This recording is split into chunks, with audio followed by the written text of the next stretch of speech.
Hi, welcome to Deb's Cosy Kitchen and a very, very happy new year to you all. Happy 2026. I can't believe that we're now in 2026 in the first week.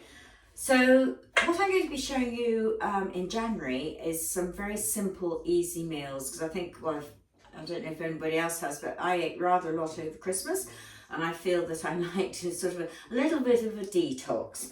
So I'm going to be making some nice homemade soups, some really healthy salads actually, like chicken and mango salad with asparagus and snap peas for lunches. And then in the evening meals, I'm going to be doing some chicken mince, sort of oriental style, and instead of putting them in tacos or anything like that, you actually wrap them in iceberg lettuce leaves. So that lots of nice things coming up. But today I'm going to be doing a celery and celeriac soup.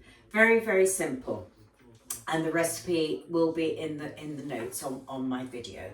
So to start with, you chop up 250 grams of celery, large chunks, and I'm going to do the soup in my slow cooker. You add half a medium onion, and then 275 grams of celeriac, straight in, very easy. 2 bay leaves, and 750 mils of vegetable stock. And that's just, I made that earlier, and I'm just going to pop that in like that. The reason why I'm doing it in slow cooker is because these sort of vegetables, the slower you cook them, the more flavour you actually get out of them. If you don't have a slow cooker, doesn't matter. You can do your normal soup making in a pan on the stove. So that would probably only take 30-40 minutes. Or else you can pop it in a casserole dish into the oven on low for about 3 hours. What I thought I'd also show you is my little trick for cutting celeriac. I don't use a peeler. I literally pop it on its side and just slice down the edges with it.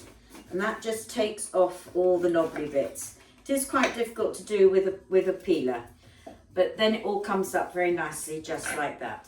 So that's that, and I'm now going to pop in some salt, a little bit of salt, not too much because remember we'll season at the end, and some pepper. I forgot to get the pepper out of the cupboard, and some pepper. Just like that.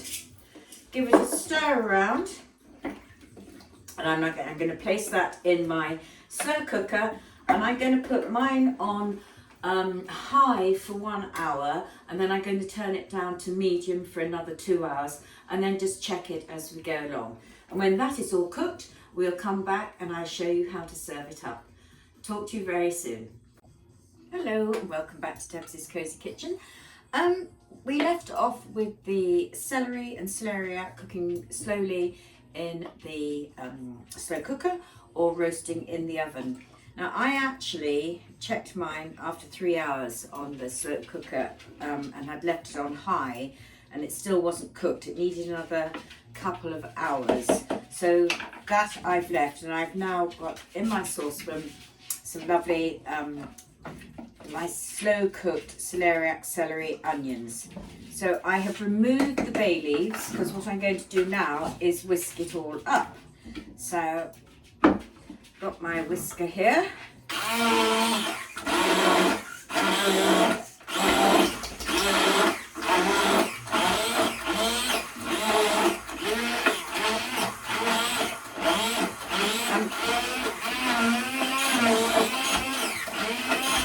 You can do this as lumpy or as smooth as you like.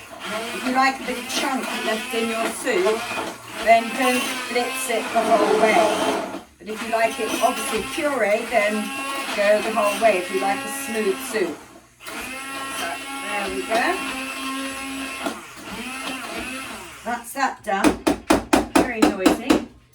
That to one side. I'm just going to take a spoon and have a little taste, as we always need to taste everything before you dish it up.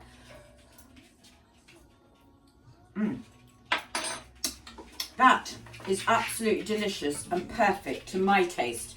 But you may want to add a little bit of salt and pepper, or you could even add some Greek yogurt into it if you want to at this stage. I think I'm going to do that. I'm going to add a couple of teaspoons of Greek yoghurt. I'm going to give it a good mix around and just see what this looks like and tastes like, because make it a bit creamier. I'll just get another spoon, just have a quick taste before I dish it up. I've actually left a few chunks in my soup because I do actually like chunky soup. I'm not that keen on pureed soup.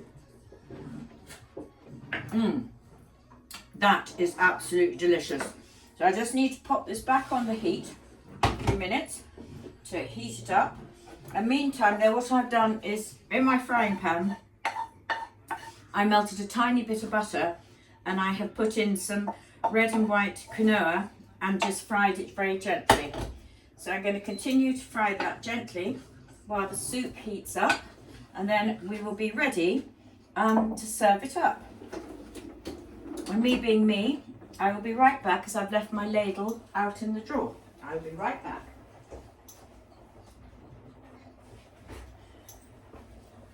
There we go. I thought I was all prepared, but obviously not prepared. So on top of mine, I am going to put some celery salt and some toasted quinoa. So this is all bubbling away now. I'm going to bring this back. There we go. Serve up myself a nice bowl. This looks delicious. And so just as I like it, with some crunch in it still. And then the quickly fried quinoa adds a bit more crunch to it. Sprinkle that on the top. And then a little bit of celery salt, only if you like it. Don't worry if you don't want to have it. You can have anything you like this. You can put the Greek yoghurt or crème fraîche on top of the soup. Now, so here we go. Excuse me while I dig in.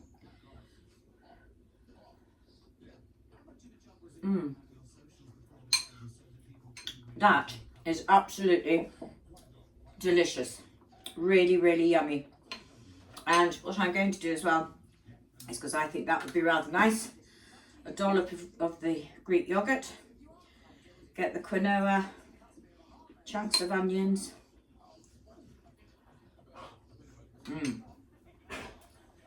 Lovely. Absolutely delicious. One little tip. If you're going to put celery salt on top of the soup, don't put as much salt into the soup, otherwise you'll make it very, very, very salty. But seriously, please try this recipe. It is absolutely delicious. Very fulfilling for a lovely lunch during the week or even at the weekend. Or if you've had a big meal at lunchtime, a nice bowl of soup in the evening sitting by the fire watching telly. I hope you enjoy it, and we'll talk very soon with much love from Debs.